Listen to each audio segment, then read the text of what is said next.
lo que se vio incrementado, lo que se vio incrementado con la pandemia COVID-19 y se fortaleció en este tiempo la telemedicina y otras herramientas de salud digital que han desempeñado un papel fundamental ofreciendo pues opciones de prestación de servicios de salud a distancia. Y ahí vemos entonces lo que es la definición que dio la OMS sobre telemedicina, que es la prestación de servicios de salud por parte de un profesional sanitario a través del uso de tecnologías de la información y la comunicación para facilitar el diagnóstico y tratamiento donde la distancia y también otros factores como movilidad reducida, agendas llenas de los profesionales tratantes y otros factores son críticos para el acceso a la salud. Ya, esto obviamente complementando y no reemplazando la prestación de servicios en el ámbito presencial. Y con todo esto se ha demostrado que las tecnologías digitales en salud constituyen oportunidades para abordar los desafíos del sistema y en consecuencia nos van a ofrecer la posibilidad de mejorar la cobertura y la calidad de los servicios, dar acceso de forma integral e inclusiva para personas con varios tipos de discapacidad. Son rentables también a nivel de salud pública porque reducen la morbimortalidad, sobre todo en enfermedades no transmisibles, para mejorar el acceso básicamente al especialista y disminuir así las consultas clínicas innecesarias que lo que van a hacer es a saturar las agendas y es lo que nos lleva a lo siguiente, que contribuyen a descongestionar los sistemas de salud y finalmente a mejorar la calidad de vida. Por esto se hace necesario que la evaluación y la regulación de los programas de test de salud en términos de salud pública nos ayude a identificar qué es lo que funciona, qué es lo que no funciona y qué es lo que se tiene que ajustar. Y la OMS, la OPS y otras entidades de salud a nivel gubernamental, pues de cada país, trabajan en políticas de implementación de estos sistemas digitales, de estos programas digitales para llegar al objetivo común que es la salud universal. Entonces, vamos a lo que es la regulación actualmente en Chile y Chile no contaba realmente con una ley uniforme que fijara altos estándares para el uso de la telemedicina como medio de prestación online en salud y por eso se aplicaban, digamos, reglas generales que se utilizaban para la atención presencial. Y dentro de esto vemos todas estas leyes que cito ahí en naranja, que son la ley 20.584, que regula básicamente el derecho a la autonomía en salud, al derecho de la información, la confidencialidad y privacidad de la información contenida en la ficha clínica, la ley 19.628 que va a contemplar la protección de datos personales, la ley 19.799 que contempla la regulación de documentos electrónicos, fichas clínicas y firmas electrónicas, ¿cierto? Y la circular número 7 del 2020 que allí la superintendencia informa sobre los deberes del prestador individual, o sea, nosotros como médicos y de las instituciones de salud como centros médicos, clínicas, hospitales u otros que otorgan las atenciones remotas. Finalmente también tenemos la resolución exenta número 220 del 2021 que va a autorizar el código de usos del Fondo Nacional de Salud para atenciones de telemedicina, reduciendo así los problemas de cobertura. Todos los servicios acá en Chile, sean de laboratorio, procedimientos y atenciones médicas, deben contar con un código FONASA. Lo que no cuenta con código FONASA, el paciente debe pagarlo de forma particular. ¿Ya? Entonces, esto fue, pues, obviamente algo muy bueno porque así esas atenciones de telemedicina iban a ser también retribuidas por su sistema de salud. Además, tenemos el Centro Nacional en Sistemas de Información en Salud que se implementó desde el 2021, un sello de calidad en software de telemedicina en conjunto, en colaboración con FONASA, ¿cierto? Para estar bajo las normativas internacionales donde se podían como dar este sello a los servicios de telemedicina que estuvieran provistos de tecnologías adecuadas como encriptación de datos, antivirus, una actualización constante de los software y otros recursos de seguridad, pero estos sellos de calidad, tanto para la ficha clínica como para el servicio de telemedicina, no es obligatorio para los prestadores privados. Ya es como un plus que lo tengas, pero no es al día de hoy algo obligatorio. ¿ya? Además, también tenemos el Código Sanitario que regula el ejercicio de la medicina y las profesiones afines. ¿Ya? Entonces, pasamos ahora a lo que es la estructura de la ficha clínica en la teleconsulta de alergias alimentarias y ahí básicamente no difiere mucho de la ficha clínica de la atención presencial, pero sí van a ver más adelante que nos apoyamos mucho en aquellos profesionales u otras áreas como pediatría, gastro, otorrino, dermatología, que sí hacen la atención presencial y nos suman para poder evaluar mejor a nuestro paciente alérgico alimentario. Entonces acá lo primero sería los datos del paciente, la fecha de la atención, ya su nombre, identificación, fecha de nacimiento, ocupación en los adultos, los datos de los padres con su identificación también y su ocupación y el medio de contacto, ¿cierto? El email donde vamos a enviar las indicaciones, todo el plan por escrito y explicado en la teleconsulta y un teléfono de contacto para poder tener esa comunicación más cercana con el paciente. El motivo de consulta que lo llevó a la teleconsulta médica y dentro de la anamnesis tenemos varios tópicos. El primero, los antecedentes. En pacientes alérgicos alimentarios tenemos los antecedentes perinatales, tenemos que ver el número de qué embarazo fue, digamos, primero, segundo, tercero, si fue controlado o no, la edad gestacional, si fue por vía vaginal o si fue parto cesárea, el peso y la talla al nacer, a los cuantos días cayó el cordón umbilical, si usó tempranamente antibióticos o fórmulas lácteas y dentro de los antecedentes familiares, personales, si tiene algunas otras comorbilidades aparte de la sospecha o el diagnóstico de la alergia alimentaria, si tiene antecedentes quirúrgicos, alergias a fármacos, síndrome de alergia oral y esto más para los adultos, en las mujeres la parte ginecobstétrica y si hay alcoholismo o consumo de alcohol, tabaquismo o uso de sustancias. Dentro de los antecedentes ambientales, pesquisando también alergias respiratorias, vemos con quién vive, si está expuesto al tabaquismo pasivo, a mascotas, humedad en las paredes, manchas de filtraciones de agua, hongos en los baños, todas esas cosas nos ayudan a ver la condición en la que vive nuestro paciente, si hay alfombras, cortinas, calefacción, si usa sprays de estos desinfectantes, etcétera. Y por supuesto, verificar el calendario de inmunizaciones, ¿cierto? Los antecedentes familiares de atopia y por supuesto el equipo tratante que lo estábamos hablando hace un momento sobre que nos vamos a apoyar en ellos, en las otras áreas, pediatría, gastro, dermatología más que todo, en la atención presencial que puedan tener ellos y que nos sumen a nuestra evaluación. Luego la enfermedad actual, donde vamos a poner todo lo que es el cuadro clínico y en pacientes que ya son de control, anotar la evolución desde nuestras indicaciones previas. El tipo de alimentación al inicio del cuadro clínico y actualmente, si es lactancia materna exclusiva, si tiene una lactancia mixta o si está destetado y es 100% fórmula, qué tipo de fórmula utiliza, si es aminoacídica o si es extensamente hidrolizada o hidrolizados de arroz, la suplementación materna y la del paciente y por supuesto el estado actual, cómo están esas deposiciones, cuántas hace por día, cómo está la consistencia, la característica de la deposición, si viene con mucosidad o ha tenido sangrado intestinal y por supuesto los otros síntomas que pudiera llegar a tener, lesiones cutáneas asociadas, si hay reflujo, vómitos, etcétera. Esto nos va a ayudar obviamente a ver si necesitamos derivar a los otros profesionales de las otras áreas. En alergia alimentaria es importante el tiempo de reacción porque con esto vamos a ver si es una reacción inmediata o una reacción tardía, la fecha de la última reacción porque con esto vamos a ver si el paciente está estable, ver si podemos hacerle una contraprueba en el momento o si tenemos que esperar un tiempo considerable para poderla realizar. Las exclusiones, las actuales, tanto de la madre como del paciente, porque sabemos que hay alergias donde la madre no tiene que hacer la exclusión y difieren. La madre excluye ciertos alimentos y el paciente excluye otros. Entonces, eso es importante para poder también pautar las contrapruebas. Y con las contrapruebas hay que anotar, por supuesto, la fecha en que se realizaron, el resultado de esta contraprueba, si fue una contraprueba diagnóstica o de tolerancia, si la hizo la madre o la hizo el paciente directamente y si fue domiciliaria o si fue un retoral hospitalario según su tipo de alergia. ¿Ya?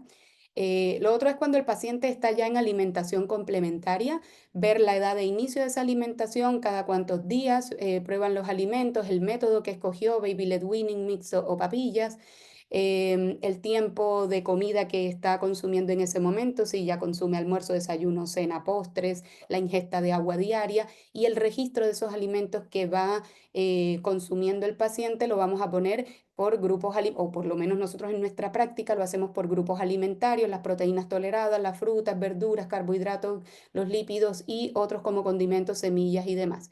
Anotamos también qué alimentos probó y generaron síntomas confusos, los anotamos acá para poder evaluar cuándo los vamos a probar nuevamente y pesquisar su tolerancia. Y los alergenos, los pendientes de probar y los que ya ha tolerado. Aquí básicamente estamos pendientes de los grandes 9 y los demás alergenos relevantes según cada tipo de alergia alimentaria, el maíz y otros. ¿Ya? Después esta parte es la que de pronto aquí vendría en la consulta presencial, el examen físico. Acá ese es uno de los limitantes que tenemos en la teleconsulta, que no podemos hacerle el examen físico al paciente y por eso nos apoyamos en estas otras áreas, ¿cierto? Y evaluamos en lo que son los lactantes la antropometría, cuándo fue el último control referido, qué edad tenía el paciente y ver la curva de crecimiento, a ver si está teniendo un buen progreso pondoestatural, peso, talla y según las curvas de la OMS y en los adultos ver el índice de masa corporal. Finalmente, la impresión diagnóstica es importante que anotemos cuál es el tipo de alergia alimentaria, no solamente colocar alergia alimentaria seca, sino poner el tipo y el subtipo en dado caso, por ejemplo, alergia alimentaria retardada, el tipo proctocolitis alérgica, es súper largo, nosotros entendemos como proctocolitis alérgica múltiple si tiene múltiples alimentos excluidos. Eh, o si tiene dos, tres, uno, poner el alimento entre paréntesis de cuál es el que estamos hablando. ¿Ya? Dentro de las indicaciones es importante siempre entregarle el plan escrito vía mail, vía, según el medio de contacto que se haya elegido para enviar estas indicaciones. Y aquí vamos a anotar si mantiene qué tipo de alimentación, mantener la lactancia materna libre de demanda o la fórmula tolerada a la fecha o los alimentos que ya toleró, la dieta de exclusión si la continúa o no y qué alimentos está excluyendo y si no mejora reevaluar ese diario dietario con la nutricionista a cargo. Siempre en alergias alimentarias debemos ir de la mano de, de un nutricionista experto en alergia alimentaria que va a evaluar básicamente el estado nutricional del binomio, mamá que hace dieta y bebé que tiene síntomas, ¿cierto? Optimizar y supervisar las dietas de exclusión, reforzar las lecturas de etiquetas y pautar las eventuales contrapruebas, porque nosotros como equipo médico damos la indicación, no damos fechas porque siempre va a depender de si el paciente va evaluando bien o no, ¿cierto? No damos fecha, pero sí dejamos la indicación de que si viene todo bien, se haga la contraprueba y la Nutri te va a indicar cómo le vas a efectuar, cuántos gramos, cuántas porciones, en qué momento del día y hacerle pues el seguimiento entre ambos en equipo médico-nutricional. Y también la Nutri va a ver el control de la alimentación complementaria, ¿ya? El registro de diario dietario es básicamente la bitácora de alimentos y síntomas, donde van a incluir las fotos de la deposición, las lesiones de piel, si es que las tiene, y llevarlos al control nutricional. Y es importante que se anote, que se escriba en orden cronológico, ¿ya? Después el control pediátrico para las curvas antropométricas, ¿cierto? Y de las áreas relacionadas en caso de que necesitemos pesquisar algo más. Y los estímulos, que son las cosas que tenemos que hacer por separado, ¿cierto? Para evitar confusiones. Si la mamá prueba un alimento y al mismo tiempo el bebé también, o el bebé está haciendo una contraprueba y tiene reacción, no sabemos cuál alimento, si el de la mamá o el de la contraprueba o el alimento que probó el bebé fue el que generó la reacción. Entonces, para evitar esas confusiones y tener que excluir innecesariamente otras cosas, se hacen estos estímulos por separado según evolución clínica y ayudados de la pauta nutricional. Estos estímulos son, por ejemplo, los alimentos nuevos en mamá o bebé, contrapruebas maternas o directas, las esquemas de vacunación. Y aquí anoto festividades porque muchas veces fiestas patrias, independencia, fiestas de cumpleaños, Navidad, Año Nuevo, son momentos donde hay mucha gente alrededor y por lo general hay contactos cruzados y eventuales reacciones. Entonces, siempre cuando hayan festividades se recomienda no probar nada nuevo en esos momentos, esperar a que pase la festividad y después ya con más tranquilidad continuar con esas indicaciones que se dejaron pautadas. Importante estas dos cosas que marco acá, explicarle al paciente que debe estar estable para continuar, si no está estable no avanzar, consultar con su equipo médico nutricional para darle orientación y pasos a seguir, no avanzar si presenta reacción o brote dental muy sintomático o si tiene infecciones o fiebre, porque estas condiciones nos pueden dar síntomas que parecen de la alergia, pero en realidad era otra causa, entonces para evitar también confusiones. El kit de emergencia se deja también en caso de necesario, ¿cierto? Y siempre que tenga signos de alarma, hay que indicarle al paciente acudir al servicio de urgencias más cercano, dejar asentados los suplementos que va a tomar la madre y el paciente, los cuidados cutáneos en caso de que tenga compromiso de piel y pedidos de estudio en caso necesario también, porque sabemos que el diagnóstico en la alergia alimentaria es clínico, pero más para ver diagnósticos diferenciales nos pueden ayudar esos estudios. Importante también el próximo control alergológico. Hay que dejarle reservado idealmente la consulta y que el personal administrativo le vaya recordando cada cierto tiempo, tiene su cita tal día, para que esté atento y así podemos asegurar la continuidad en el seguimiento de la alergia alimentaria. Seguimos entonces con las aplicaciones, que hay de evidencia actualmente sobre la telemedicina en alergias alimentarias y la verdad es que hay muy poco, en realidad se muestra más de otras patologías alérgicas, por ejemplo de asma, de urticaria, de dermatitis atópica, pero de alergia alimentaria en sí hay muy poco, pero seleccioné, digamos, dos de lo más relevante que encontré y en este artículo que vemos acá, los autores analizan cómo las herramientas digitales, aplicaciones móviles, consultas por videollamadas, teleconsultas, los diarios de síntomas electrónicos, se están utilizando en el seguimiento de los pacientes con alergia alimentaria, sobre todo como un complemento en la educación y de apoyo al diagnóstico y el manejo presencial. Estos autores además sugieren estos criterios que vemos acá como para seleccionar qué paciente alérgico alimentario puede ser seguido, digamos, controlado vía telemedicina. Y ahí vemos que ellos comentan que debe tener un diagnóstico confirmado previamente, pero esto hace referencia más que todo a los pacientes IgE mediados, que tengan prick test, IgE específicas realizadas o que tengan el reto oral supervisado, que sean pacientes de bajo riesgo, que estén controlados, que no hayan tenido reacciones graves en los últimos 6 a 12 meses, que sean pacientes que ya están entrenados en la consulta presencial para reconocer síntomas de anafilaxia y cómo usar el autoinyector de adrenalina correctamente. Y aunque esto también lo vemos mucho en la teleconsulta, reforzamos toda esta parte de cómo reconocer síntomas y cómo usar el autoinyector. También es importante que el paciente tenga competencia digital, o sea, que tenga por lo menos acceso a Internet, que tenga conocimiento de cómo usar el computador o los dispositivos móviles, ¿cierto? Que tenga cámara y micrófonos habilitados en esos dispositivos.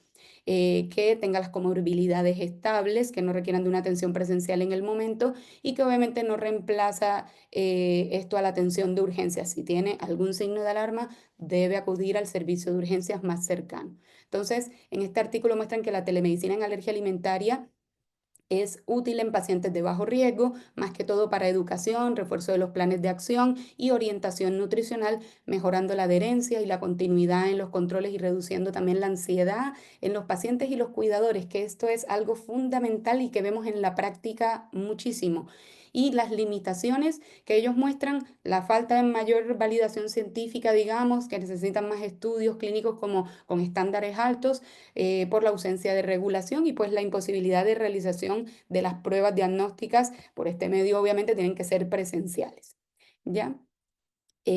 Luego tenemos este otro que seleccioné, este artículo que básicamente muestra modelos híbridos de atención, o sea, basado en la toma de decisiones compartidas, la comunicación de los riesgos y todo esto se adapta cómo se adapta todo esto al formato virtual, ¿cierto? Y muestra que este tipo de modelos son útiles, lo mismo, van al mismo punto, educación, discusión de opciones, el seguimiento del paciente, decidir con qué terapia vamos a continuar, ¿cierto? Y la toma de decisiones compartidas entre el profesional, el paciente y su familia nos ayuda a evaluar las prioridades del paciente, sus temores, el impacto social que tiene la alergia alimentaria en ese paciente, la evitación de exposiciones accidentales, comunicarle los riesgos en un lenguaje adaptado a su escolaridad, con ejemplos claros y que el paciente obviamente no se sature con tanta información, porque mientras uno explica la alergia alimentaria y todo el asunto, es, es mucho para el paciente y pasa que 5 minutos después de la consulta ya se lo olvidó. Entonces, por eso queremos siempre dejarle planes escritos, recomendaciones escritas y todo un plan bien claro para que no tenga dudas. ¿Ya? Y si tiene dudas, dejarle el canal abierto para que se pueda comunicar tanto con su equipo médico nutricional, ¿cierto? También ahí perdón, también ahí presentar opciones disponibles, si vamos a mantener la evitación del alimento, hacer las contrapruebas o ir a inmunoterapia oral o la introducción temprana, que esto vamos muy de la mano con nutrición, la introducción temprana de los alérgenos en la alimentación complementaria y el seguimiento de los calendarios de alimentación. Todo esto es para decidir juntos, ¿cierto?, qué opción seguir ajustada a los valores, preferencias y posibilidades del paciente. Y también mencionan como limitante la barrera tecnológica que pudiera pues existir. ¿Ya? Entonces, acá vemos como beneficios que la telemedicina en alergias alimentarias puede mejorar el acceso y la continuidad en el seguimiento de estos pacientes, reduce las barreras geográficas, los tiempos de espera, digamos, de la consulta, ofrece mayor comodidad al paciente y sus familiares al estar en casa, disminuye también el ausentismo, resolviendo pues gran parte de consultas no complejas y mejorando también los resultados en salud, reduce el riesgo de contraer infecciones, sobre todo pues en el ámbito hospitalario, al ir a la consulta presencial, al mantener más bien la consulta online, reducimos este riesgo, sobre todo en ancianos y pacientes que presentan algún tipo de inmunodeficiencia. Mejora la adherencia, el autocuidado con los recordatorios de las citas, la educación constante, el seguimiento remoto, ayudan a dar mejor o mayor cumplimiento terapéutico, optimizando también los tiempos clínicos. También reduce la ansiedad, mejora la eficiencia y el ahorro de la economía del paciente porque pues obviamente se reducen los costos de transporte y los días de trabajo o escuela en los niños perdidos, ¿cierto?, por la enfermedad y los costos indirectos que esto puede acarrear, cuidadores, etcétera. ¿Ya? Finalmente esto se traduce en que va a mejorar la calidad de vida del paciente.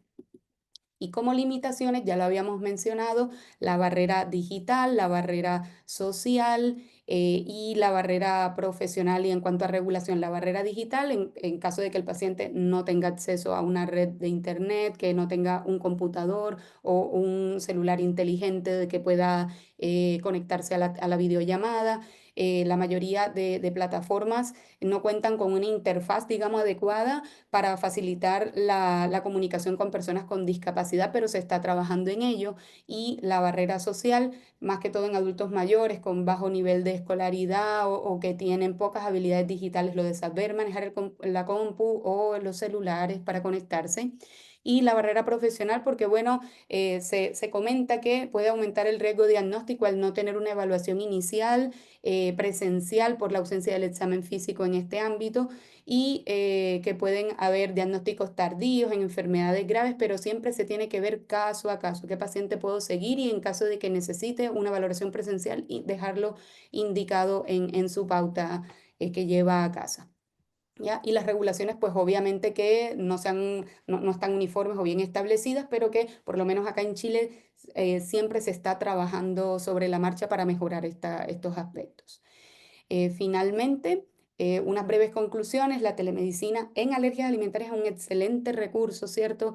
Los pacientes aprecian el mayor acceso a la atención, más que todo continua, sistemática, que se brinda a través de la telemedicina, permite que los pacientes con responsabilidades, por ejemplo, laborales o de cuidado de otra persona en casa o que viven lejos del centro de salud o que tienen pocos recursos económicos, ahorren dinero, reduzcan esa carga de los viajes. Así que da beneficio en eso y además se ve en mayor adherencia, ¿cierto?, a las indicaciones médicas por esa educación continua que les damos, la disminución de la ansiedad de las familias y la reducción de los costos, como acabo de decir, asociados a la presencialidad. Siempre recalcan en casi toda la evidencia que pude ver que la teleconsulta es un apoyo para descomprimir el sistema, que no reemplaza la atención de urgencias y que es apoyo para para la consulta presencial, ofreciendo alternativas favorables que dan tranquilidad, sensación de seguridad y orientación clara y oportuna a los pacientes que tienen alergias alimentarias. Acá les dejo varias de las referencias que pude revisar para que las vean con más detalle si desean y cualquier duda quedo a disposición.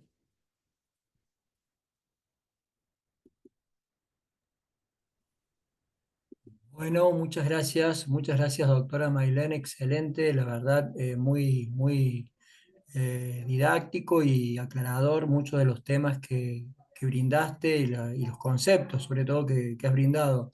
No sé, Eugenia, si estás muteada o podés interactuar mientras la doctora saca su presentación.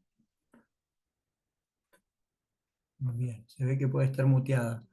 De todas formas, bueno, vamos a hacer lo siguiente, vamos a dejar todas las preguntas para el final y vamos a pasar a la segunda presentación, a nuestra segunda disertante, que es la doctora María Belén Bocio, que ya fue previamente presentada. Así que María Belén, te dejo para que sigas con tu disertación y al último vamos a hacer todas las preguntas. Bien, perfecto. ¿Se ve bien ahí mi pantalla? Sí, perfecto. Sí, perfecto.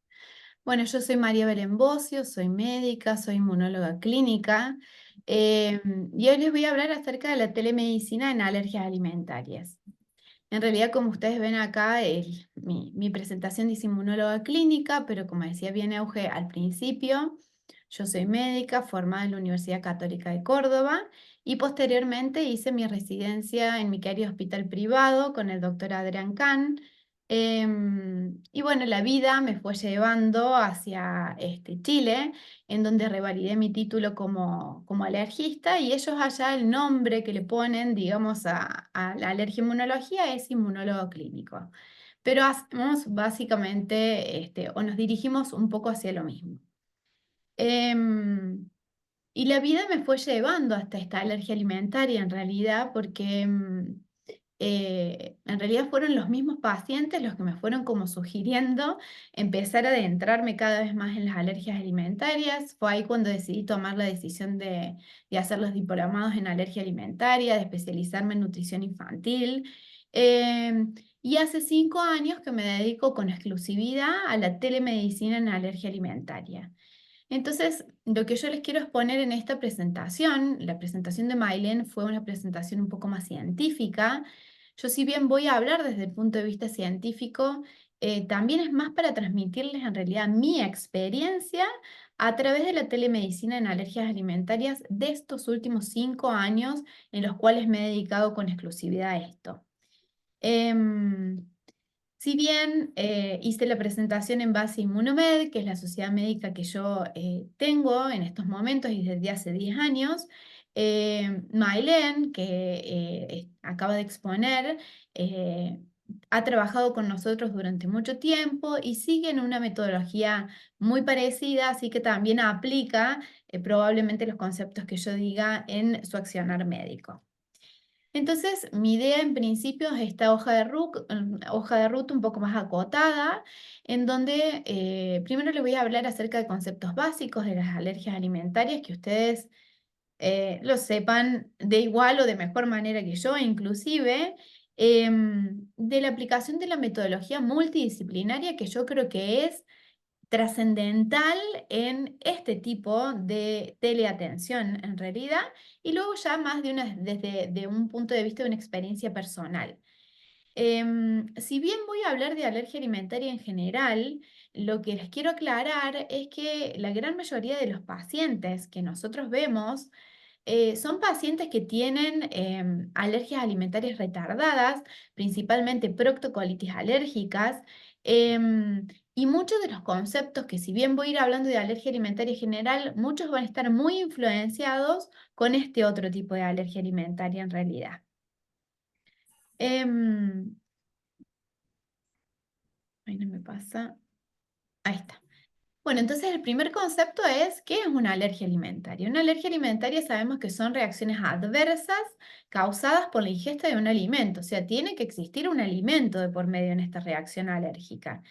Y que esta reacción va a gatillar, va a encender mecanismos inmunológicos que pueden ser muy variados, que ahora vamos a ver en las siguientes presentaciones, pero que en la última parte de la diapositiva dice, para mí la clave de absolutamente todo es que las mismas deben ser reproducibles. La alergia alimentaria tiene este gran concepto de la reproducibilidad. Si yo vuelvo a exponer al paciente o vuelvo a exponer a la mamá que está en una dieta de exclusión al consumo de un determinado alérgeno, el síntoma se debe volver a gatillar. Y esta es la base de nuestro diagnóstico de las alergias alimentarias, principalmente de las alergias alimentarias retardadas, en donde necesitamos siempre una prueba de provocación oral para poder llegar al diagnóstico definitivo. Y bueno, yo siempre digo que es muy difícil encontrar un gráfico que resuma las cosas como uno quiere que las resuma. Encontré primero este, que me gustó porque en realidad nos habla un poco más arriba de la clasificación de las reacciones adversas a los alimentos, que sabemos que pueden ser tóxicas, ingesta de una toxina que gatilla un determinado alimento, pero que no va a ser reproducible porque si yo como un pescado en mal estado y luego vuelvo a comer otro pescado el mismo, pero en buen estado, no va a gatillar síntomas. En el otro extremo vamos a tener todo lo que son las reacciones alimentarias de origen psicológico y las aversiones alimentarias, que creo que si bien son dos mecanismos diferentes con las alergias alimentarias, muchos de nuestros pacientes que tienen alergias inmediatas o que tienen alergias retardadas, tienen mucho también componente o mucho miedo, terror a introducir alimentos por el impacto que esto tiene en ellos en realidad. Y dentro de las causas no tóxicas vamos a tener dos grandes grupos, las de causas no inmunes y las de causas inmunes. Dentro de las causas no inmunes, hablando particularmente de lo que es la leche de vaca, tenemos los déficits enzimáticos, déficit que pueden ser totales, déficit que pueden ser parciales, pero que van a conducir a una malabsorción de un hidrato de carbono, como es la lactosa, por ejemplo. Y por otro lado, las reacciones adversas, alérgicas, no tóxicas, inmunológicas, que este cuadro lo simplifica demasiado, pero que dice que hay algunas que son IgE mediadas y otras que son no IgE mediadas.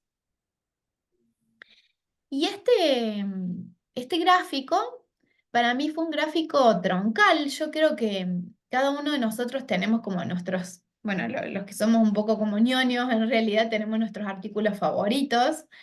Y a mí este artículo realmente me marcó un antes y un después porque fue justo, si miramos el año, en donde yo estaba iniciando con todo este proyecto de la telemedicina y me generó un quiebre este artículo y fue el que me hizo proyectarme dentro de lo que es la alergia alimentaria. Entonces, ellos hablan de las alergias alimentarias gastrointestinales, y acá sí ya lo dividimos en los tres grandes mecanismos que todos nosotros conocemos: las alergias IgE mediadas, que son las alergias más inmediatas, que pueden generar anafilaxias, síndromes de hipersensibilidad inmediata, síndrome oral alérgico, anafilaxia inducido por ejercicio físico en conjunto con el consumo de un determinado alimento, y que va a estar mediada por inmunoglobulina E. Por otro lado, en el otro extremo tenemos todas las alergias no IgE mediadas, las cuales van a estar mediadas por un mecanismo celular en realidad. Y acá tenemos tres grandes patologías: la proctocolitis alérgica, la enterocolitis aguda y crónica, y el FPE, y que lo une con la enfermedad celíaca en realidad, aunque no es una verdadera alergia alimentaria. Y dentro de lo que son las reacciones mixtas, encontramos las patologías eosinofílicas, en donde en realidad hay una invasión de los eosinófilos en determinados puntos del tracto gastrointestinal, y de acuerdo a esta invasión lo vamos a ir determinando en si es una esofagitis, una gastritis o una colitis eosinofílica. A veces uno ve estos gráficos muy puntuales.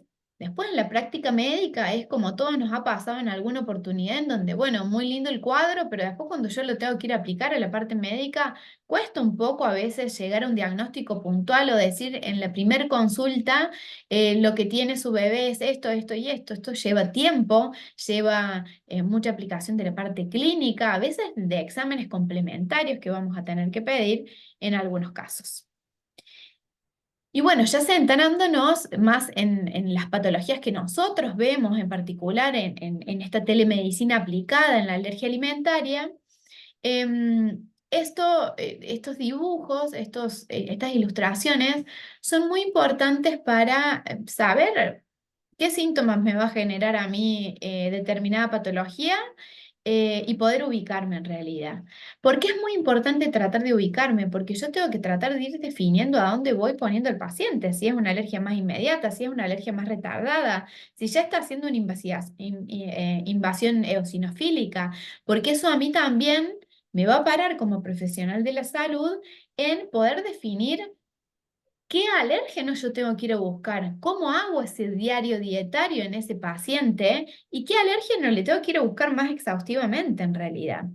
Entonces, del lado izquierdo de la pantalla vemos a la típica proctocolitis, que como lo dice su nombre, tiene afectación de la zona rectal y colónica, que generalmente son bebés menores de 6 meses, generalmente inician con síntomas entre el mes y los 3 meses de vida, con el principal síntoma de posiciones diarreicas con mucosidad y o sangre, y a veces asocian cólicos, cólicos inconsolables, y que tienen una frecuencia bastante importante comparativamente a las otras, pero tienen una severidad menor. Y si bien tienen una severidad menor, cuando uno ve un gran pool de pacientes con proctocolitis alérgica, algunos pacientes tienen complicaciones surgidas de estas proctocolitis alérgicas en realidad. Anemias o déficit de hierro que no se han tratado a tiempo, no se le ha dado la suplementación adecuada y al iniciar la alimentación complementaria de forma tardía, no le estamos dando el hierro y nunca se inició el suplemento y terminan con una anemia posteriormente o sangrados que en ocasiones, si bien la de la proctocolitis sabe ser puntito y estría de sangre, a veces son sangrados intestinales un poco más importantes en realidad, y pueden llegar a tener hasta episodios en donde requieran transfusiones. Falla de medro, que no es lo habitual en este tipo de patología, pero que en ocasiones también pueden llegar a suceder. En el otro extremo tenemos las enterocolitis. Las enterocolitis son patologías de una gravedad severa. Son patologías que, como lo dice el nombre, tenemos una afectación total e íntegra del tracto gastrointestinal, que si bien es una alergia alimentaria retardada, por el tipo de mecanismo que utiliza, la sintomatología que aparece no es retardada como la de la proctocolitis, que son 24 o 48 horas. En las enterocolitis, los síntomas surgen en las primeras 4 horas post consumo de un alimento y conduce a un síndrome de vómitos explosivos de manera severa en pacientes que, por lo menos los pacientes que nosotros vemos, son pacientes pediátricos que tienen pesos 9 kilos, 10 kilos o a veces menos inclusive, que pueden surgir a través de la lactancia materna estas patologías, pero que generalmente son de forma directa cuando hacemos la alimentación complementaria en realidad, em, y que conducen a estos síndromes de vómitos que generan letargia y generan hasta shock hipovolémicos en donde el paciente hasta tiene hartas posibilidades de llegar a un servicio de urgencias. En el medio encontramos ya el FP, que es una patología que ya está más en retirada, pero que como sabemos afecta al intestino delgado y que por eso simula mucho a la enfermedad celíaca. Y en esta diapositiva así tan básica, que no quise ponerle mucha más información porque es algo más bien personal, se habla mucho de APLB. APLB yo creo que es una sigla que lo conocemos todos los médicos, los pediatras, los alergistas, los gastros, las familias en realidad. Actualmente tenemos mucha información, mucho acceso a la información por redes sociales principalmente. Y APLB solamente es una sigla que significa alergia a las proteínas de la leche de la vaca, pero no nos dice a nosotros la gravedad del paciente, si es una alergia inmediata, si es una alergia retardada, si ese paciente tiene alguna comorbilidad asociada, si esta alergia es solamente a las proteínas de la leche de la vaca o también tiene otra alergia asociada a esto. Entonces, este concepto, digamos, o sea, hablemos mucho acerca de APLB, sí, porque es un concepto importante, pero tenemos que saber que en realidad es solamente una sigla APLB y hay muchísimo más por detrás de lo que significa APLB. Bueno, y quise traer a colación esta revisión, este acuerdo, este consenso de expertos de Argentina en realidad, acerca del diagnóstico, porque uno dice, bueno, a ver, pero ¿cómo hago el diagnóstico en un paciente alérgico alimentario? Y esto lo habló mucho la doctora Marchena recién. Debo hacer un interrogatorio muy exhaustivo, debo buscar los antecedentes familiares, los antecedentes personales de alergia. pero también tengo que ser un médico avesado en buscar la historia alimentaria completa. Yo, como médico, debo saber cómo se lee la etiqueta de un alimento, debo saber si lo que tiene ese alimento que consumió la mamá o el paciente tenía o no tenía el alimento que estamos poniendo en discusión, ¿sí? No es solamente mandar a que el paciente no consuma leche, es un mundo extremadamente amplio aparte de eso en realidad. Y que el consumo de ese alimento tenga relación temporal con los síntomas de ingesta del alimento potencial, que acá esto de potencial alérgeno creo que está muy influenciado por el tipo de alergia que yo esté pensando.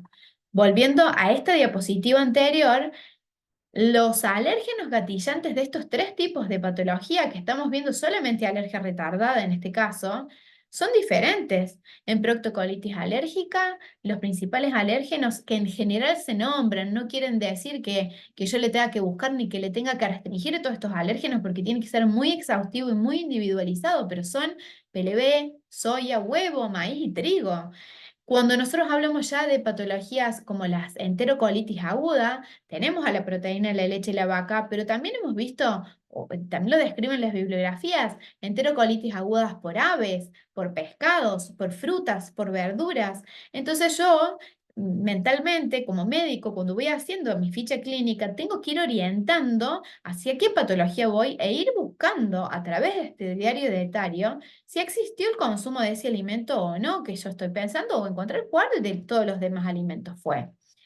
Y esto es esencial para la sospecha diagnóstica, pero luego tengo que rechequearlo, porque como dijimos en la primera diapositiva, la alergia alimentaria debe ser reproducible y yo la única manera que tengo de reproducir esa sintomatología, de volver a gatillársela, es con una prueba de provocación oral, que si estamos hablando de alergias retardadas, probablemente las pueda hacer en un contexto ambulatorio, en el hogar del paciente, a menos que haya tenido una enterocolitis aguda muy severa y que tienen indicación formal inclusive de hospitalización para poder hacerlas. Em, pero yo tengo que tratar de hacer la prueba de provocación porque es la única que a mí me va a decir si el paciente tiene o no tiene la alergia alimentaria, si la tiene a todos los alérgenos que le restringieron antes de llegar a mí en la consulta, o si solamente es alérgico a las proteínas de la leche de la vaca, porque esto sucede muchísimo. Pacientes que llegan a la consulta con una exclusión catastrófica de alimentos, con mamás que están en una monodieta, en donde comen, no sé qué sucederá a nivel Argentina, pero mamás que llegan comiendo la consulta arroz con pollo, aceite de oliva y naranja. No sé quién le dijo esa dieta de exclusión, pero en realidad empezaron a hacer esa dieta, les funcionó y no ingresan nunca más un alimento. Y uno como médico tiene la obligación de hacer que esos pacientes reintroduzcan los alimentos progresivamente e ir viendo qué es lo que sucede y hacer las contrapruebas diagnósticas. Bueno, este también es un gráfico que es de mis artículos favoritos, aunque, como dije en el otro, diciendo en ciertas formas, porque encuentro que le falta un poco de información, el acercamiento multidisciplinario en la alergia alimentaria diría que no es que tengo que tratar de buscarlo, es obligación hacerlo. Si yo me dedico a la alergia alimentaria, debo hacer un seguimiento y una evaluación multidisciplinaria. Y creo que de este lado del gráfico tenemos posicionados a los principales actores de esta progresión, como es el pediatra. El pediatra va a ser siempre el que va a ir a pesquisar el síntoma, el que va a saber cómo viene creciendo ese bebé, cuál es su desarrollo psicomotor, si existe alguna comorbilidad, algo que se pueda tratar aparte. Y en conjunto van con el alergista, ¿sí? Con el inmunólogo, como se le dice en Chile, y con el gastropediatra en realidad, que yo creo que acá le han puesto como funciones bastante limitadas, porque creo que este grupo de médicos debe trabajar de forma obligatoria, en forma conjunta en realidad. Y no es el gastroenterólogo solamente para hacer una endoscopia, no es el alergista solamente para supervisar la prueba de provocación. Tenemos que trabajar de forma mancomunada siempre. Y la siguiente, el siguiente profesional de la salud, que es crítico en la alergia alimentaria es el nutricionista. Nosotros trabajamos con dos tipos de nutricionistas. Nutricionistas que se dedican con exclusividad a la alergia alimentaria, que vi que hay varias conectadas de Chile, así que gracias por haber venido. Y por otro lado tenemos nutricionistas que se dedican a las dificultades alimentarias en realidad. ¿Por qué necesitamos a la nutricionista? Porque nosotros somos médicos, nosotros no sabemos acerca de los micronutrientes, o sí, si bien uno puede hacer un diplomado en nutrición infantil, no tiene el mismo conocimiento que un nutricionista. Cada paciente que nosotros diagnosticamos o sospechamos que tiene una alergia alimentaria es derivado de forma inmediata con un nutricionista de alergia alimentaria para ver cómo es la alimentación de la madre, cuál es el consumo de los micro y de los macronutrientes de la madre. Debemos hacer exámenes en esa mamá previo al inicio de la dieta, posterior al finalizar la dieta, ver qué pasa con ese lactante, planificar toda la alimentación complementaria en realidad. Y por otro lado, las nutris que se dedican a la dificultad alimentaria porque sabemos que los niños que tienen una alergia alimentaria en la primera infancia y que tienen este contacto un poco más estresógeno con los alimentos, muchas veces terminan teniendo dificultades alimentarias. Y ahí entra el rol de la Nutri, especialista en dificultades alimentarias, que viene en conjunto con la terapista ocupacional. Del otro lado del gráfico encontramos el servicio de urgencias, que sabemos que es crítico en alergias inmediatas, sabemos que es crítico en enterocolitis agudas, la atención primaria de salud, más que todo para dar mucha información, y el patólogo para ver básicamente la histología de los estudios que le vayamos a pedir en el caso que hagamos alguna evaluación endoscópica alta o baja. Falta dentro de este cuadro, nos falta, ¿qué nos falta? Nos falta el dermatólogo, nos falta el otorrino en muchos casos, también nos falta el psicólogo, nos falta la psiquiatra, el psicólogo o la psiquiatra. Las mamás que están sometidas en una dieta de exclusión cuando tienen bebés pequeños, el porcentaje de mamás en Chile que tienen depresión postparto sin tener esta patología por medio llega a un 20%. Entonces yo como profesional de la salud tengo que ser capaz de la entrevista que le hago darme cuenta si es una mamá que tiene factores de riesgo para tener una depresión postparto o si realmente está colapsada por toda esta sospecha o diagnóstico de alergia alimentaria y la tengo que derivar rápidamente, porque muchas veces el psicólogo interviene también en quitar los miedos a hacer las reintroducciones de los alimentos a posterior. Y creo también que dentro de este gráfico nos falta en realidad a los fonoaudiólogos en realidad y a los asesores de lactancia. Muchas veces hay bebés que no tienen un buen acople, que tienen algún problema en el frenillo, un frenillo sublingual corto, que al tener un mal acople tienen chasqueo, accede mucho aire al tracto gastrointestinal, terminan teniendo meteorismo, con síntomas de reflujo, meteorismo cólico, y se les hace un diagnóstico de alergia alimentaria y en definitiva lo que sucedía era que el bebé no tenía un buen acople porque tenía un frenillo sublingual corto y con una frenectomía se solucionan los problemas. Entonces, necesitamos de un montón más de profesionales de los que tenemos anotados acá. Pero bueno, fue el primer artículo el que me enamoró de la alergia alimentaria, así que por eso lo traje también. Y ahora sí les quiero hablar ya desde nuestra experiencia, de mi experiencia en particular acerca de la alergia alimentaria y esta teleatención. Sé que me queda poco tiempo, así que lo voy a resumir lo más que pueda. Se logra una teleatención a lo largo de todo Chile. Chile tiene pocos médicos especialistas, médicos en regiones, que en realidad las regiones son lo que para nosotros son las provincias. Y nosotros a través de esta telemedicina logramos tener acceso a pueblos muy pequeños, a pacientes rurales. Tengo muchos pacientes que son de la isla de Pascua, que son de la isla Robinson Crusoe. Hemos visto pacientes afuera de Chile también en realidad, pero el acceso de tener acceso a un médico especialista que se dedique a esto para un paciente que vive en un pueblo que tiene 5.000 habitantes y que está a 2.500 kilómetros de Santiago, es casi técnicamente imposible accederlo si no es a través de una telemedicina.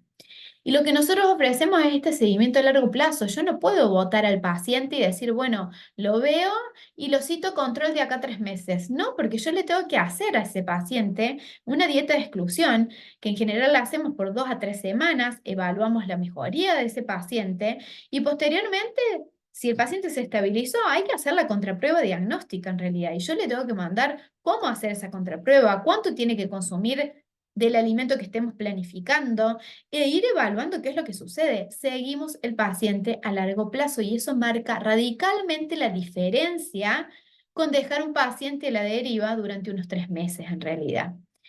Y la digitalización de todos los instrumentos que tenemos, mucho lo que habló Mailén, de la ficha clínica, mandamos documentos en PDF, tenemos clases en realidad para los pacientes.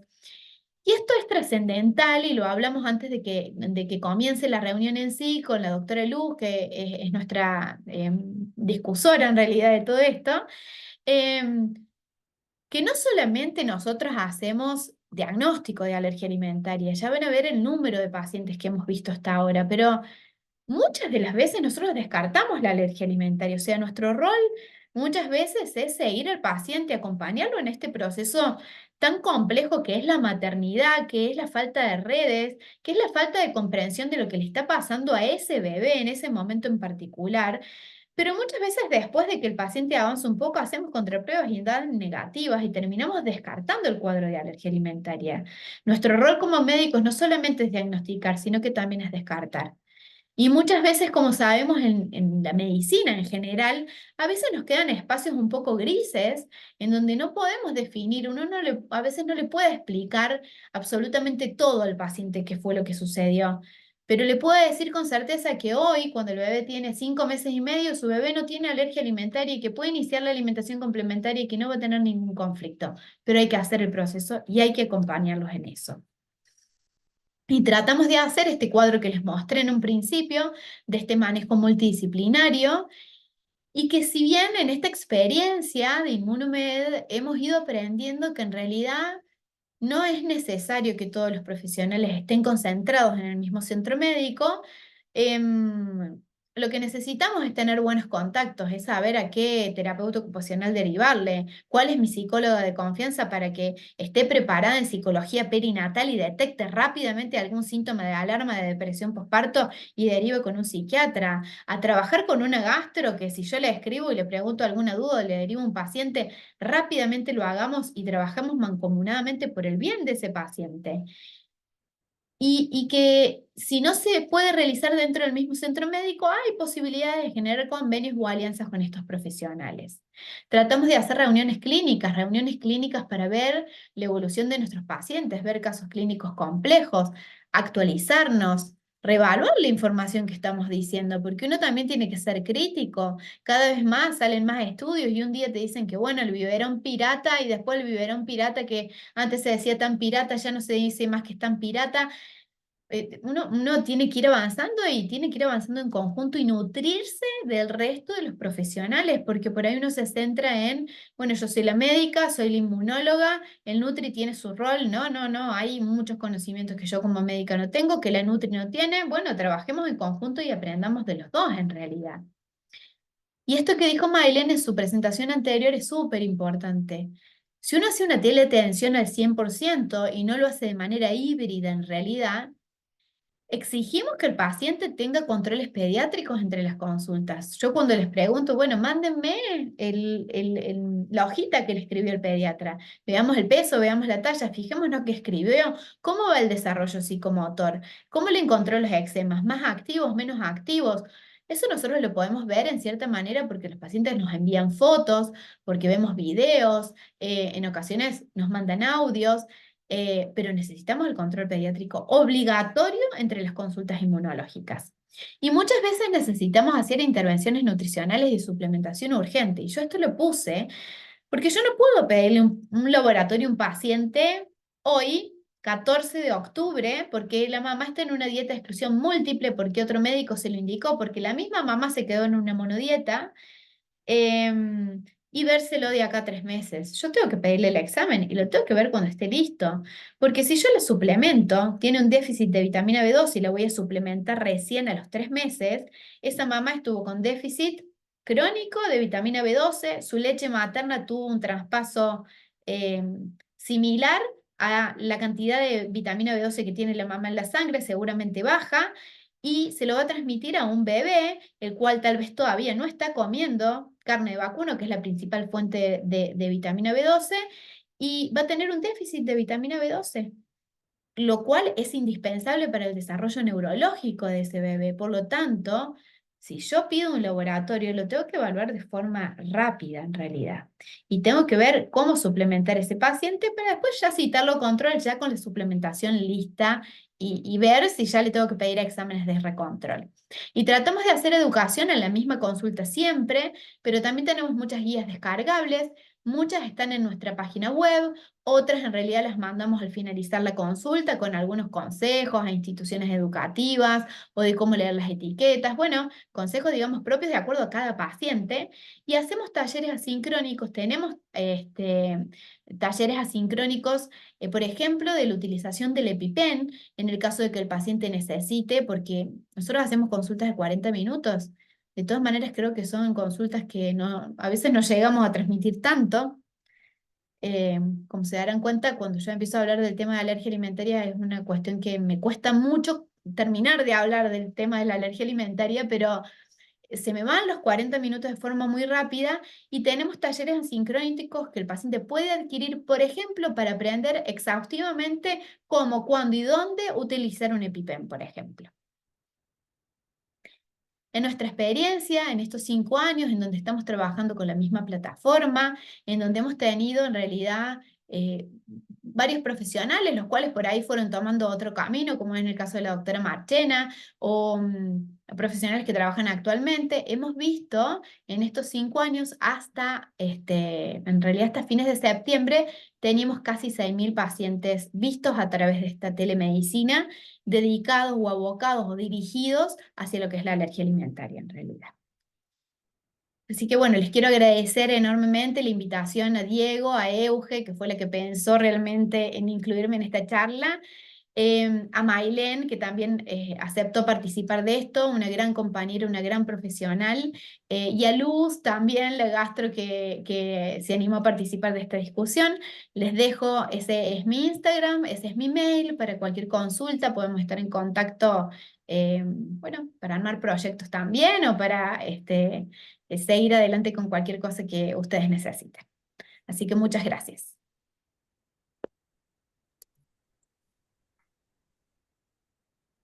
Bueno, muchas gracias a ambas por la participación y por estar, sobre todo en un tema tan actual y tan vigente, que nos pone en desafío a todos a aprender un poco más de lo que es la telemedicina y que, bueno, que hay otras formas de abordaje en el paciente. Y lo importante, sobre todo, como han dicho y han remarcado, del trabajo en equipo.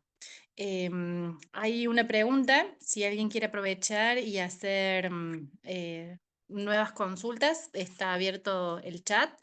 Hay el doctor Arapa pregunta Euge, a Isabela Lupi. antes de pasar a las preguntas, sería importante que nuestra invitada a la discusión, la doctora Luz, pueda verter sus comentarios y su experiencia también. También, sí. Así ya, ya anotamos. Y sí, pueden ir haciendo las preguntas por el chat, por favor. Así luego de que Luz pueda comentar y dar su experiencia tanto en el hospital de niños como en el sanatorio, sería muy importante que nos comente y qué ha opinado de estas dos excelentes disertaciones. Seguro. Luz, podés, Bueno, sí, ¿cómo acá estás? estoy. Bien, Ay, bien. doctora Luz López Soane. Seoane. CON, sí. Soy enteróloga Bueno, infantil, pediatra, así sí, que nos interesa mucho tu opinión y tus comentarios. sí, totalmente. Bueno, antes que nada, excelentes las dos presentaciones, o sea, creo que muy completas, y que me parece súper importante esto de recalcar lo que dice Belén, de que nosotros tenemos que tener una red Eh, bueno, nosotros, sobre todo en el sanatorio, tenemos nuestro equipo, digamos, con el que vamos trabajando con Nutri, con alergia, y que es súper importante porque uno llega a un momento en que, bueno, yo hasta que llegué y no puedo seguir dándole la dieta a la mamá, por ahí hay muchas preguntas, hay muchas cosas que necesitamos el apoyo y que, bueno, lo tenemos que tener, toda la red esta que necesitamos y el pediatra es el que nos va a derivar a nosotros. Entonces es súper importante la educación tanto a los padres como a nuestros colegas, digamos, para saber detectarla. Y otra cosa tan importante es la parte de descartar, que hablábamos con Belén al principio, que es el sobrediagnóstico que hay con esta patología. Entender también que se da mucho en bebés chiquitos y tenemos estas mamás que decimos, mamás puérperas, con bebés recién nacidos, que pueden tener alguna depresión, algún otro síntoma y bueno, y a veces uno les indica la dieta y llegan estos chicos con dietas excesivamente, o sea, que nadie los desafió.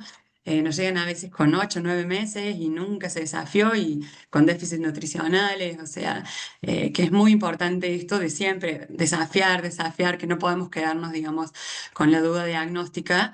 Y sí, bueno, para algo están las guías, si bien no todos siguen las guías, pero nunca olvidarnos de esto, de desafiar. Y bueno, nos pasa mucho que cuando vienen estos pacientes, a ver, sobre todo yo hablo en la parte pública, que los turnos son a 2 meses y más lejos. eh, y bueno, ahí yo me tengo que citar particularmente sobre turnos y vení y los tengo que anotar yo en un papelito y decir, bueno, vení sin turno tal día porque necesito, o sea, controlarlo, verlo. Y bueno, qué importante, qué bueno, o sea, esta herramienta de la telemedicina me parece que es algo que suma un montón, que el control presencial lo tienen que tener, ya sea con nosotros o con pediatra. Eh, pero el saber que que se puede tener, digamos, una consulta por telemedicina para poder tener seguimiento, como decía Maylen también, que tenga una continuidad del paciente y no se pierda en el tiempo. Y que la mamá pensó que, bueno, con eso estaba bien y vienen así. Y otra cosa que nos pasa mucho en esta desinformación, que por ahí el niño sigue teniendo cólicos, sigue teniendo cacas con moco solamente, no la proctocolitis, y le empiezan a restringir cada vez más alérgenos, y le saquemos el maní, y le saquemos también frutos secos, le saquemos, y tenemos una mamá cada vez más restringida, cuando en realidad por ahí, o sea, a veces incluso las cacas con mocos, hoy hemos visto que pueden ser normales, o sea, no tenemos que volvernos locos por caca con moco y nada más. Siempre y cuando un niño que crezca bien, que tenga un buen desarrollo, que no tenga una dermatitis, algo extra agregado. Pero bueno, me parece muy buenas las dos presentaciones. Creo que han hablado de todo, no hay mucho más. Sí, han dejado poco margen para preguntas. Totalmente. No sé, Y qué Eugenia, si vos importante, tenías ahí alguna pregunta, o querías comentar algo, Euge. y el doctor Arapa pregunta que en realidad la pregunta va en si los tratamientos, digamos, se sabe que los alérgenos alimentarios muchos son derivados de proteínas de animales, si una dieta vegana estaría indicada en estos casos. No. A ver, yo creo que cuando uno tiene que restringir, digamos, el alimento que nosotros estemos pensando puntualmente que le está gatillando la reacción alérgica al paciente, no hacer una exclusión por si acaso en realidad, ¿sí? Si yo pienso que el 65% de los casos de proctocolitis se la lleva la proteína de la leche de la vaca, lo que tengo que excluir primero es proteína de la leche de la vaca. Si no hay mejoría, no tengo que ir a excluir alimentos más histaminérgicos, pero voy a tratar de buscar los que dicen la bibliografía, que son los más frecuentes, que es un poco los que nombrábamos al principio. PLB, soya, huevo, maíz y trigo. Eso es lo que dice la bibliografía actual. Después hay otros, y hemos visto casos con Mailén también, que por ahí uno dice, bueno, no mejora, no mejora, no mejora, y la mamá me perjuraba que cuando consumía arroz, el bebé al día siguiente, a las 48 horas, hacía caca con sangre. Bueno, a ver, quitémosle el arroz y mejora. Bueno, es a base de prueba y contraprueba, pero no hacemos una exclusión como, bueno, quitemos todo este pool, no. Hace mucho tiempo era como un poco de costumbre. Bueno, le vamos a quitar, o hay algunos gastros en realidad en Chile que actúan mucho. Quitemos PLB, soya, frutos secos. Ellos no sé por qué acostumbran como quitan todo eso. Y nosotros los inmunólogos somos un poco más como reservados con eso. Decimos, no, quitamos PLB 2 semanas. Si el bebé mejora en cierta manera, porque ya hubo un impacto en cierta manera, pero no al 100%, recién ahí, primero chequeo con nutricionista que esté haciendo bien la dieta. Porque, pues decir, excluya PLB. Uno como médico le tiene que explicar cómo excluir PLB en realidad. Y el Nutri le tiene que chequear realmente si está haciendo bien la dieta. Si está haciendo bien la dieta perfectamente hecha, recién ahí le digo, bueno, excluya soya por 2 semanas.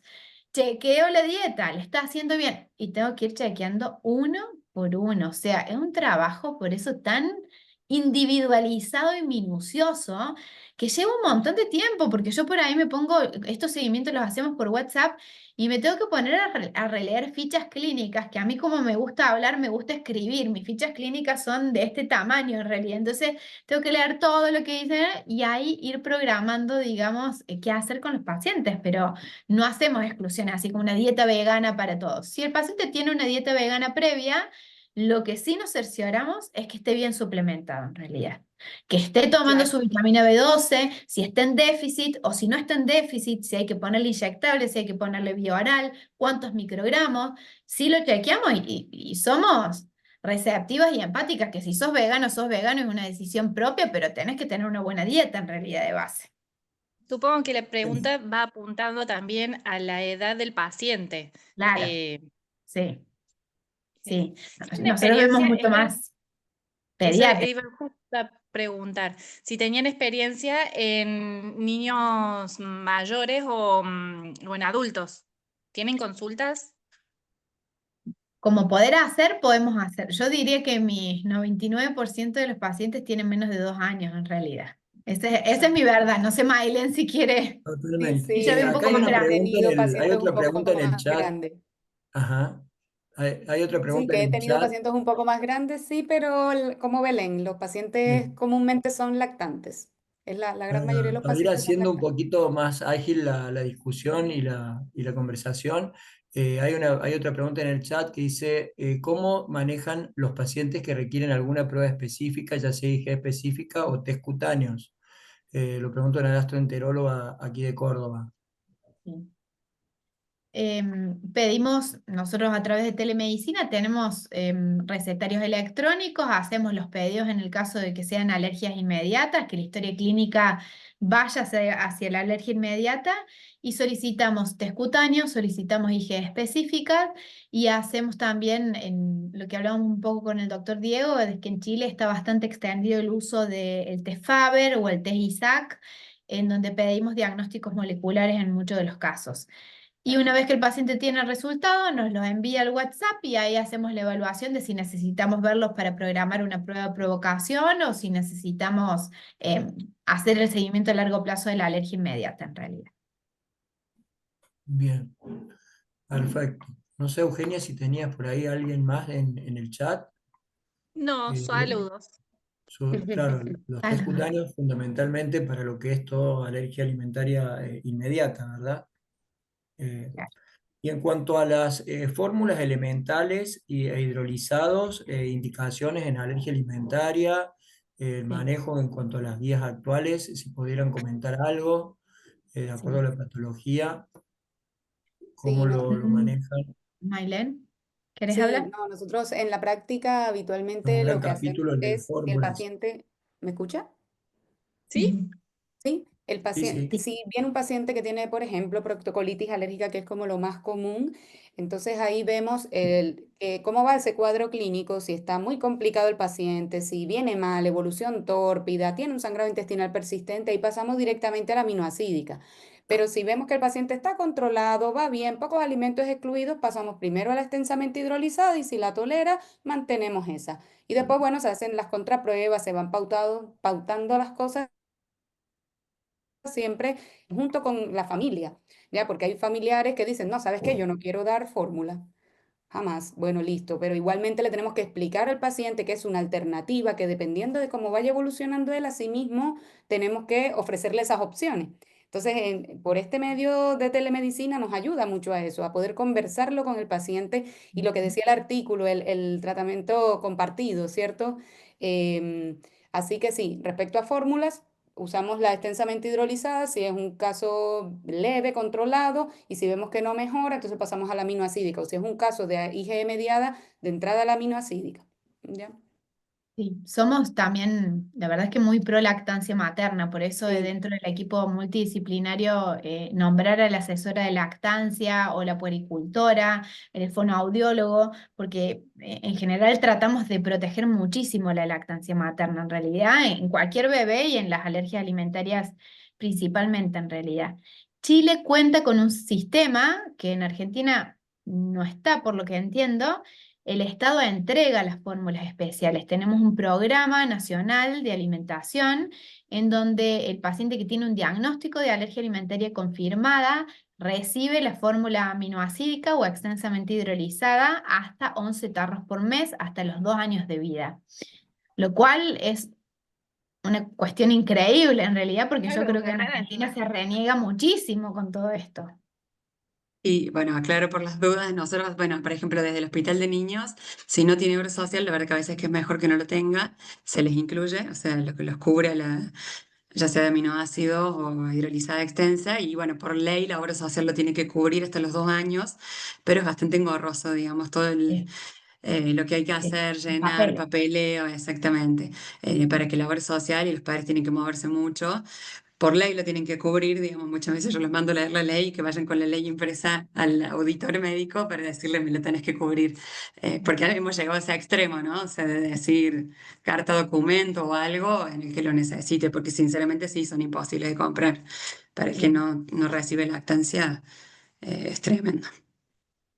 Bien, hay una otra pregunta. La doctora Elda Mabel pregunta si los test cutáneos a partir de qué edad estarían haciendo. No, en realidad a partir de que hay una sospecha clínica, si nosotros pensamos que el paciente se tomó un biberón y hizo un shock anafiláctico por el biberón, le pedimos test cutáneos a la edad que haya sucedido el evento clínico en realidad.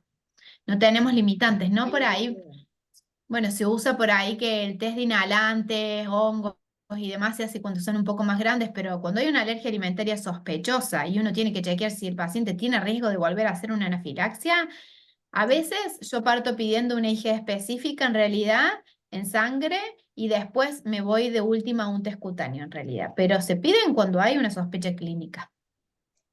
¿Y el acceso a lo molecular es fácil allá en Chile? Hay determinadas clínicas, las más grandes, que sí acceden a hacer, o sea, que sí tienen, digamos, para poder hacer el test Alex 2. Y ahora hay un centro que en realidad tiene su propio centro en Santiago, pero que tiene múltiples otros lugares a lo largo de todo Chile para ir a hacer la extracción y luego la muestra viaja para poder hacer el estudio molecular. Pero son bastante inaccesibles económicamente. Estamos hablando de 250.000 pesos chilenos, lo cual son como 300.000, 400.000 pesos argentinos en realidad. Un vuelto. ¿Se han Un encontrado vuelo. con sorpresas en cuanto a los test moleculares, en cuanto a reactividad cruzada o demás, o Sí. algún alimento en cuestión? Sí, sí, sí. Lo bueno del Alex 2 es que viene como con todo un resumen. En realidad, no sé si ustedes han pedido, hablábamos con Diego que estaban como en desarrollo un poco.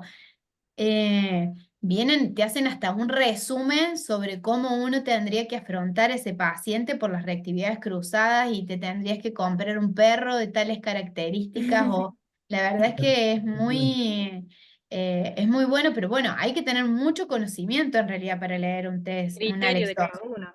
La Mucho criterio, interpretación. Hay una mucho. doctora que comenta, doctora Karina López, que en Argentina también entrega las fórmulas extensamente hidrolizados, aminoácidos a nivel público y privado, y Claro, tenemos la ley desde 2018. claro. Hacen renegar, pero la entregan, digamos. Sí, seguramente Luz, que tiene más experiencia en la parte pública, debe por ahí costar más a veces, ¿no? Dijo que había que hacer mucho papeleo, Diego. Claro. Sí, sí. Bueno, En lo público, digamos, a veces es más fácil. eh, por eso si tienen alguna obra social más o menos, y bueno, le salta alguna obra social y ya a veces no es más engorroso que a que no le salte nada, digamos. Pero bueno, todo depende del momento político también, ¿no? Ahora no hay leche, podemos decir en este momento, hay escasez, pero bueno, la plata va a las elecciones, ¿no? Así nos está pasando. No sé si alguien más tiene algún comentario o pregunta, Euge, en el chat. No, no hay. Cerrando ya, estamos en horario. Creo que tendrías que recordar la invitación del evento de la doctora Barrazara en el Susana, Hospital de sí, sí, Clínicas. ahora, bueno, recién al empezar la charla y la reunión, la doctora Susana, para la gente más local acá en Córdoba y el que pueda viajar, este viernes 17 hay un desayuno de trabajo, creo que es sobre dermatitis en general era, ¿no? Lo que había presentado ella, y es el viernes en el Hospital de Clínicas. A ver, quiero no equivocarme, acá El evento es en dermatitis atópica y de contacto y urticaria.